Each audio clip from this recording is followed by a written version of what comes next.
jauh sebelum ada Indonesia, wilayah Indonesia itu kan relatif melebur ya, itu ke Asia dan ke Australia. Oh, Jawa, secara Sumatera, lempeng. Kalimantan, Ya. itu masih menyatu. Iya, iya, iya. Ya, karena peristiwa besar ya, ada yang menganggap itu karena letusan gunung apa namanya di Toba macam-macam sehingga meleleh menjadi es sehingga terpisah pura-pura itu. Waktu itu juga ada pergerakan manusia. Manusia kan dari Afrika macam-macam Ya. kemudian bergerak Out of Africa ya, Prof. gitu ya, lalu dari Cina, dari Taiwan, lalu ke Indonesia macam-macam. Ya. Jadi kita sebenarnya dari mana? Aslinya dari mana? Ramadan. Ribuan tahun yang lalu juga dari orang-orang yang mengembara ini. Lalu mereka berdiam di sebuah wilayah tertentu dan karena lingkungan, alam dan lain-lain akhirnya kan mempengaruhi ya pembentukan bodi kita. Kenapa warnanya seperti ini ya? Kenapa kok orang Asia itu hidungnya kayak saya ini? Kok tidak mancung seperti di Eropa?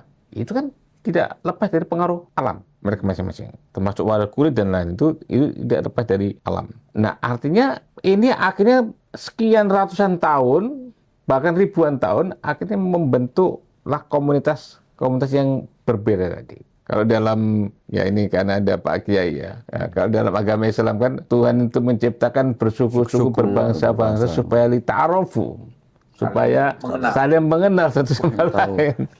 Tahu Mbak Arif mau kenal ini. Saya kan kultum. Ikut kultum ya. Iya, kultum. Nah, itu seperti itu. Nah, kemarin saya baru makan itu, Prof. Apa buah kurma. Wah, Jadi lebih cerdas ya itu. Bahasa Arab saya. Ya, betul.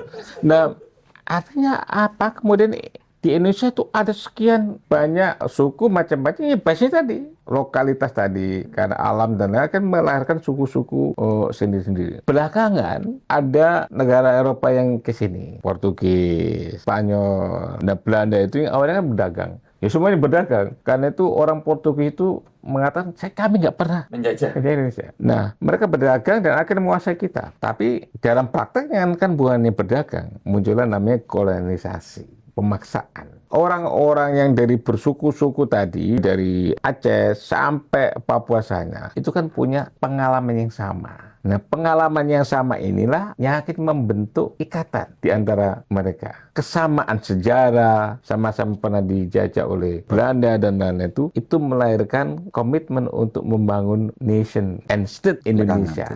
Ya, di 28 itu kuncinya kan. Karena itu kami bersuku-suku macam-macam ya. Ya, termasuk suku Tionghoa sebenarnya. Jadi kita lihat suku Tionghoa kan seperti suku. Suku, Ya, suku di Indonesia.